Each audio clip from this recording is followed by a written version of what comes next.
Of course, it's a privilege and a great honor to be here once again. And thank you all for being with me and for attending this session, and really for caring about Israel and for appreciating how Haredi society in Israel is such a central part, so pivotal for the future of Israel itself. I see some familiar faces from last year. I'll try not to be too repetitive from what I spoke about last year. The topic that was publicized here was the cultural wars of Israel. And there are many.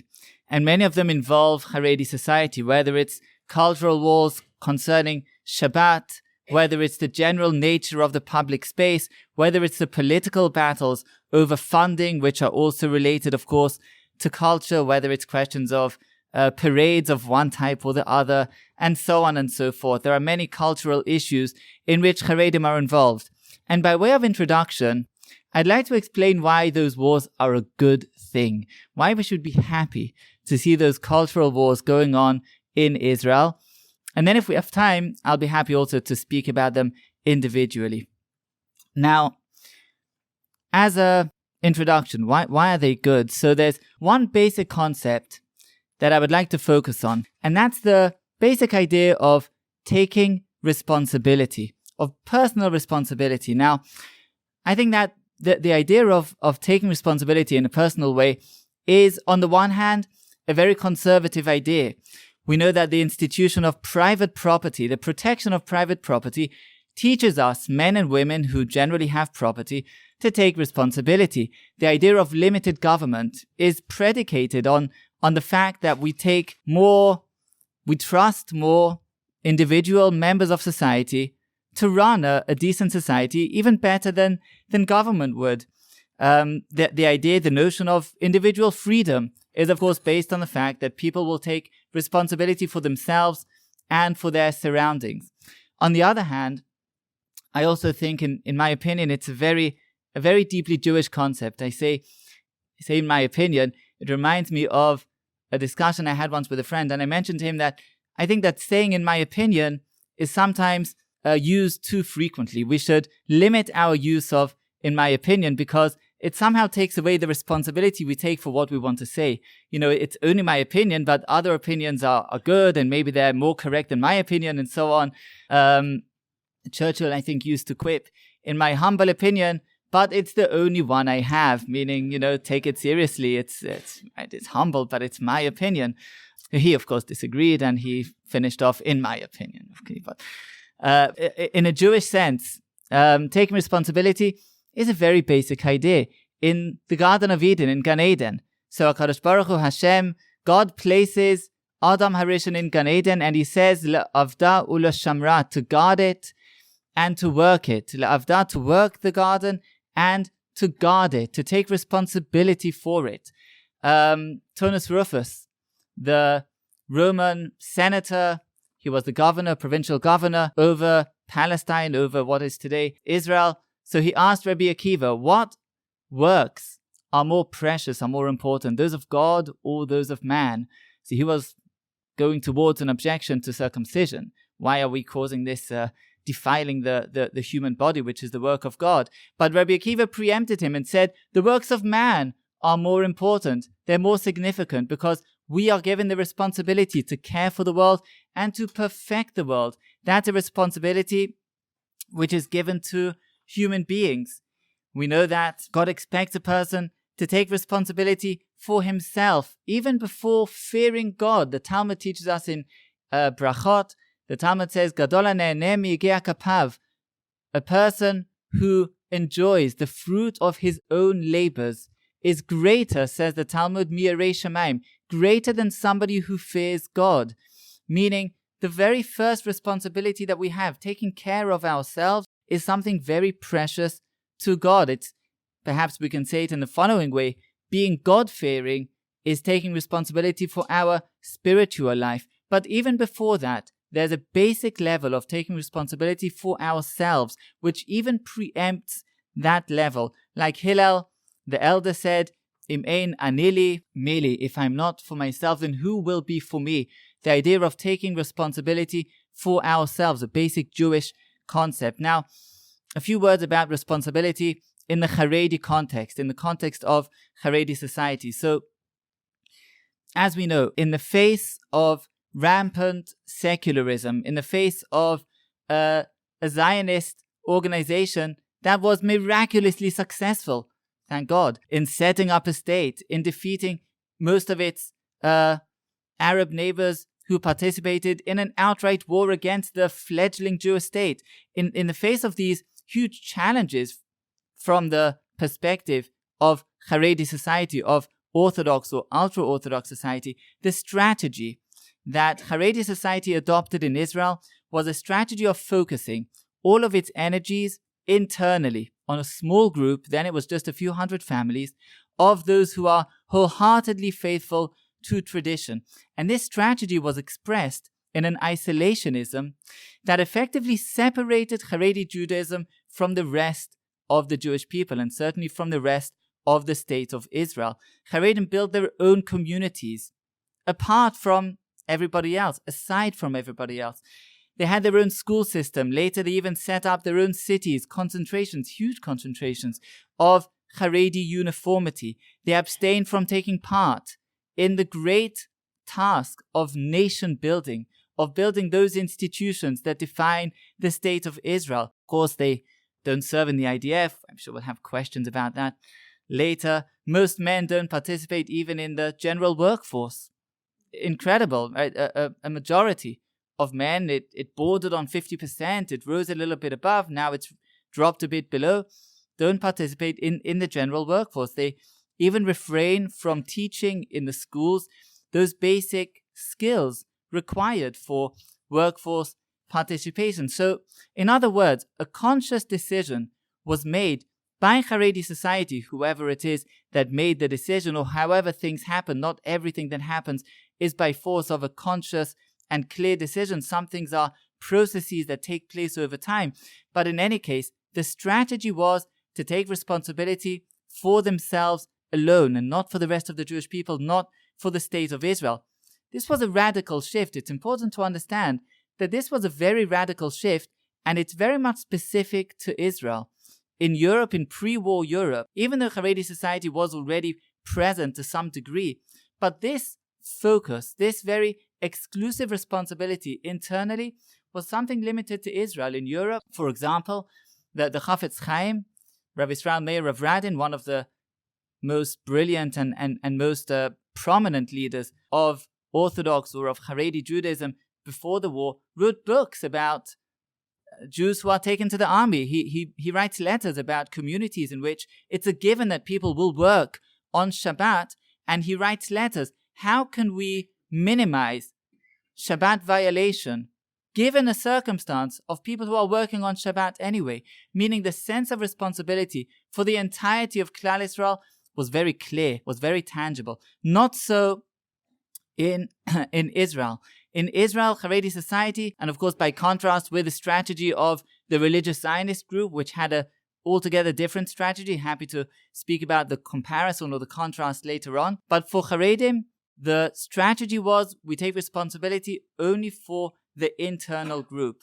Now, before the challenges, of which there are many, it's important to underscore that this strategy was very, very successful, beyond all measure, against all the odds, and by stark contrast with the failed attempt, or predominantly failed attempt, to preserve orthodoxy in Europe. So Haredi society in Israel has really flourished beyond hopes and beyond expectations. I'll just briefly quote from the Slonim Rebbe, the previous Slonim Rebbe, the Netivot Shalom.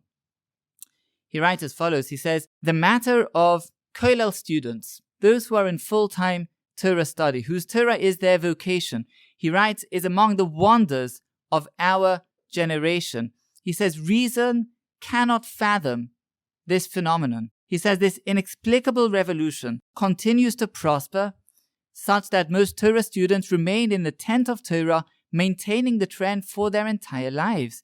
He says, a person born into this generation cannot estimate, cannot evaluate the wonder, the greatness of this wonder.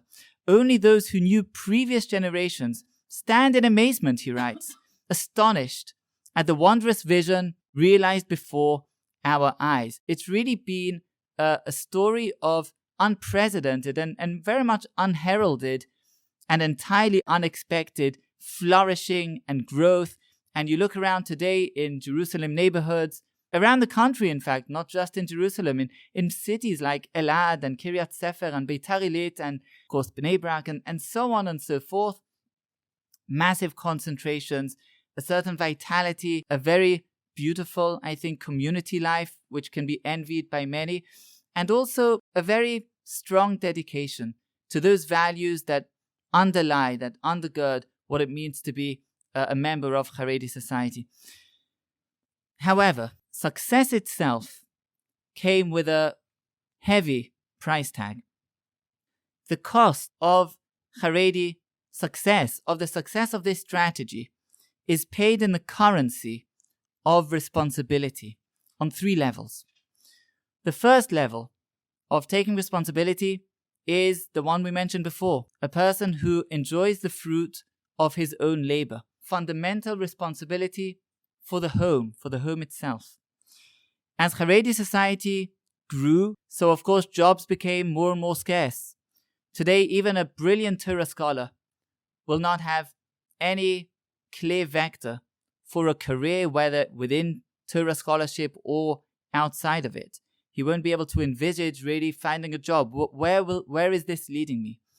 For large parts of Haredi society, as we know, breadwinning became a female vocation, became the commission of women. Unusual for an ultra-conservative society, but that's the fact of the matter. For many men, certainly as young adults, the idea of taking responsibility for the home, for the breadwinning, lost its vitality, even its relevance. And this, of course, leads to poverty on the one hand, to frustration in many cases, to cases of tension within the family in other cases. So this is one level of taking responsibility, which is very tangible on a personal level. But the second level refers to community, responsibility for the community itself.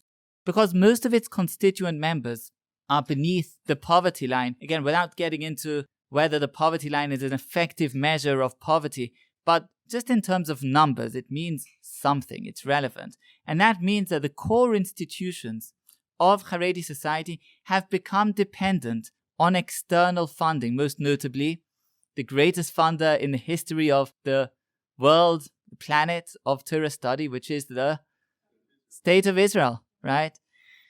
Now, the fact that the system, the institution, the yeshivas, the post-yeshiva studies, everything is so dependent on government funding means also that with ever-increasing numbers, we also have an increasing social and political burden, which is part of the culture wars that we're speaking about, but certainly a burden on Haredi society and on Israel broadly speaking. But perhaps the most fundamental level of taking responsibility is what we would call civic responsibility for civic society, responsibility for the State of Israel, for the rest of the Jewish people, something which historically has always been a very simple Jewish understanding that we're responsible beyond the borders of our own community. As a small community, Israel they could manage without the Haredim being involved. And the Haredim too could afford to detach themselves to a large degree from Israel.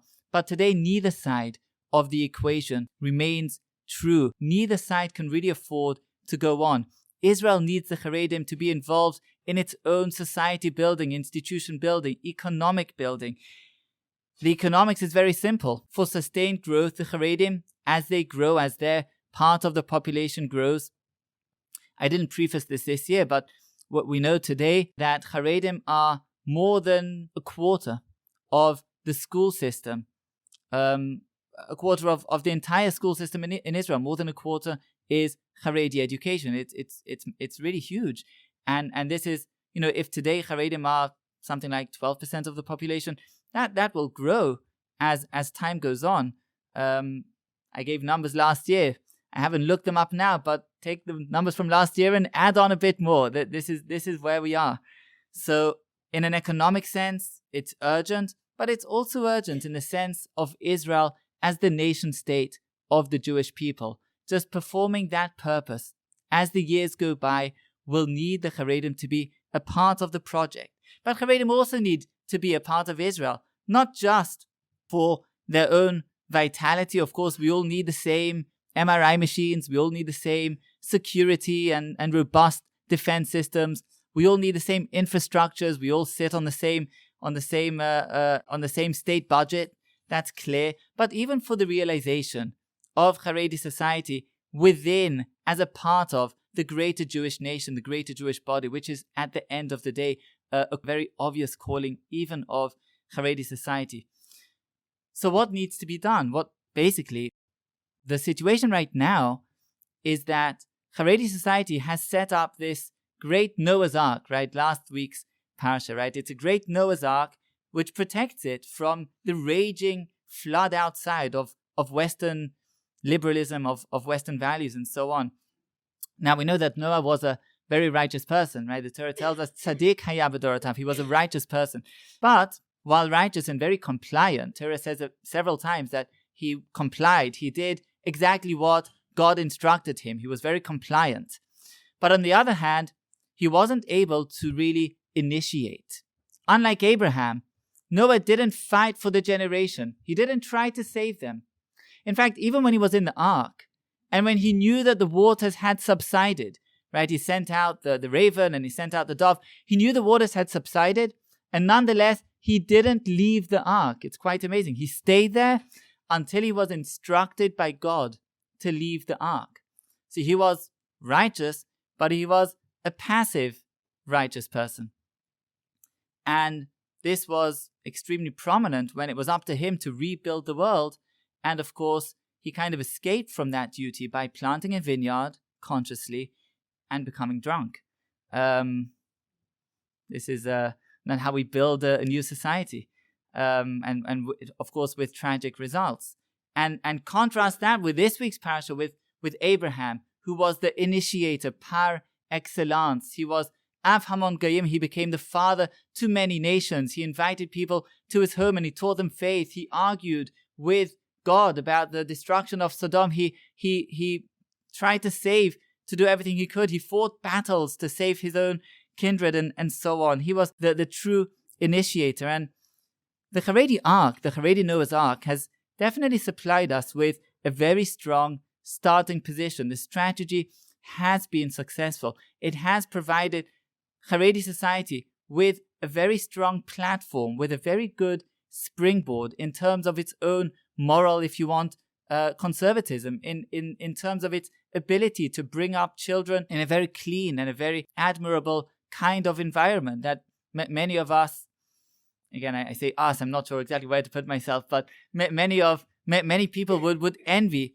the ability to bring up kids in an atmosphere that they're not automatically exposed to Justin Bieber here or the Israeli equivalent, whoever it is. It's something which children grow up without, and that's an enviable position to be in. But at the same time, we've reached a time today where it's time to move from the Noah model to the Abraham model, for the responsibility within to the responsibility even without. And that begins on a level of independent thought. In Haredi society, independent thought is not used to being promoted, certainly not in questions of institutional policy, education, communities, and so on. On issues of society, the big questions of human flourishing, these are often reserved for rabbinic leadership, for rabbinic council.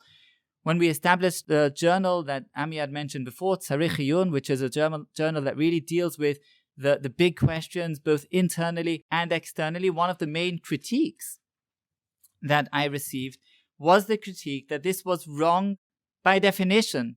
By definition, this runs against what it means to be a Haredi person, because we don't, by definition, certainly we don't encourage discussion and conversation about these big questions. However, given the kind of changes that Haredi society is undergoing, which are not happening because of Yehoshua Pfeffer and his friends, they're happening because they're happening by force of nature. Greater integration into general Israeli society, greater exposure to the cultural and the social goings-on outside of the Haredi enclave. So there's a growing realization that we do need to foster independent thought in order that we'll be able to live up to face those challenges of greater integration. It requires a remodeling of people's independent ability to think about their religious belief, what it means to be a Haredi person, what it means to be integrated into broader Israel. But beyond that, and I'll finish pretty soon.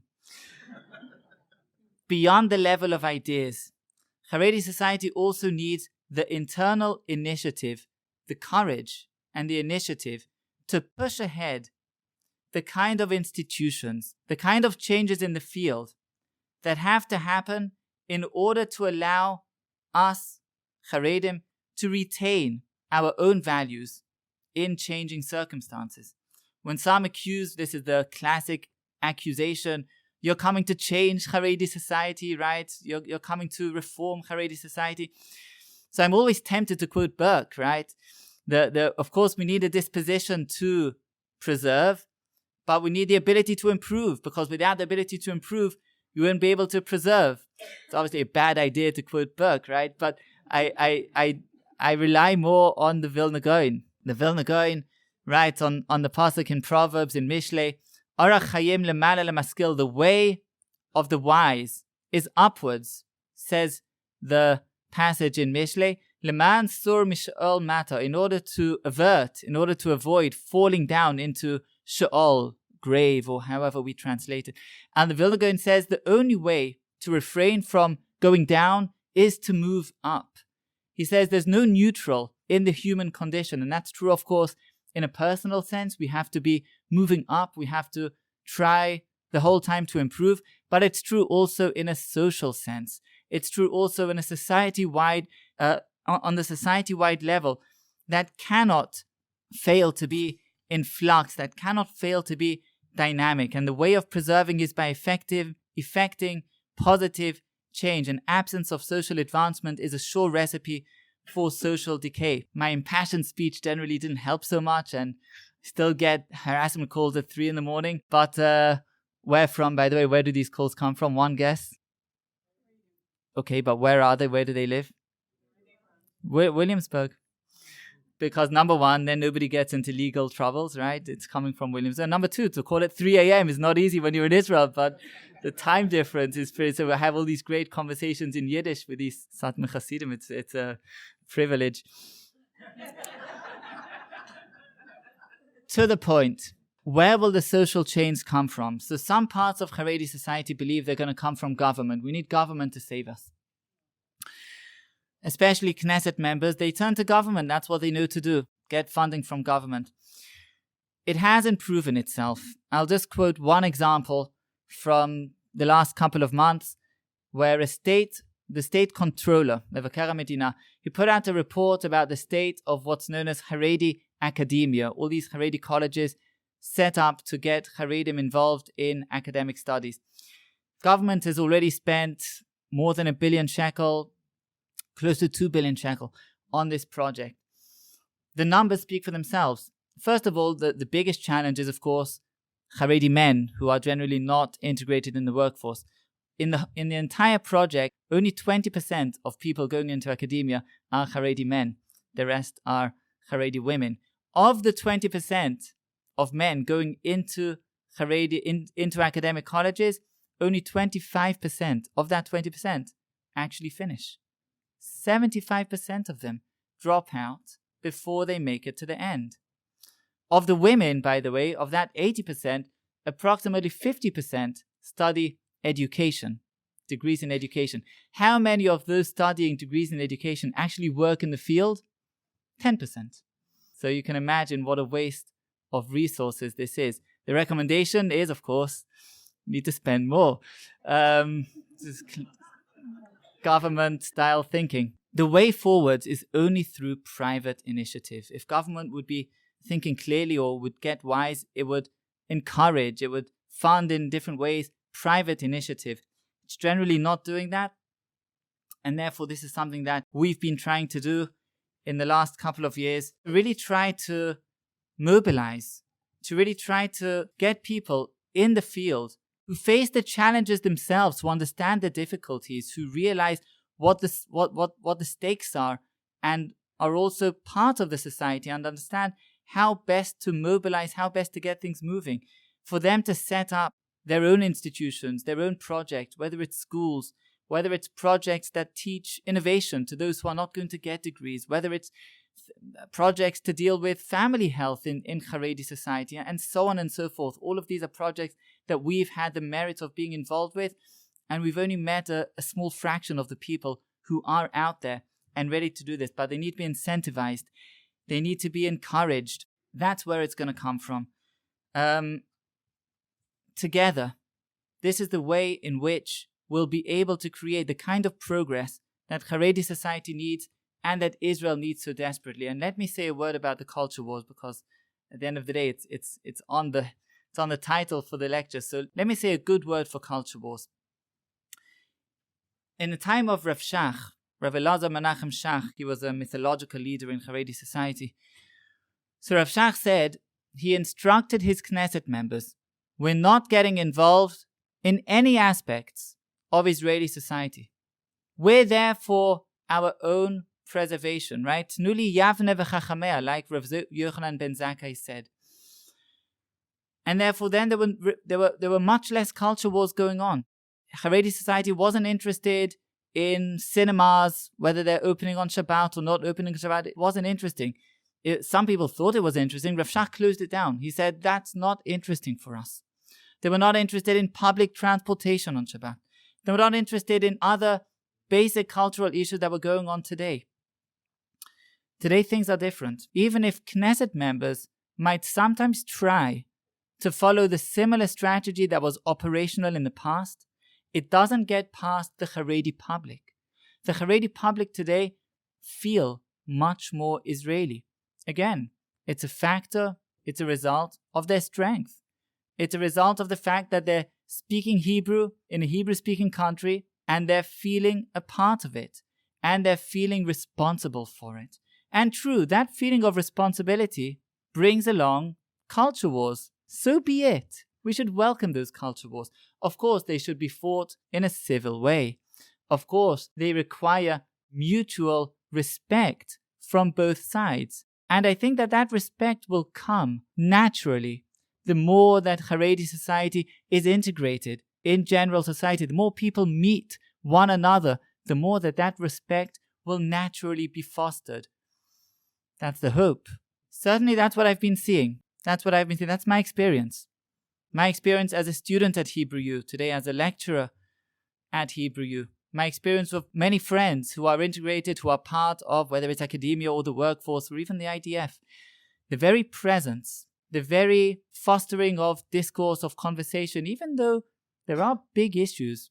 We can call them wars. I don't like the word, but we can call them wars. And there are significant struggles. And politically, things are awful. We all know about that. But you look deeper down, you look at what's going on in broader society, you see a lot of hope, a lot of reason for optimism. And I think that if we'll be able to wisen up, to be able to really mobilize those private initiatives, to get people thinking and to marry those ideas with real initiative in the field, then those culture wars can be a sign, an indication of real strength and of real hope for the future. So thank you very much.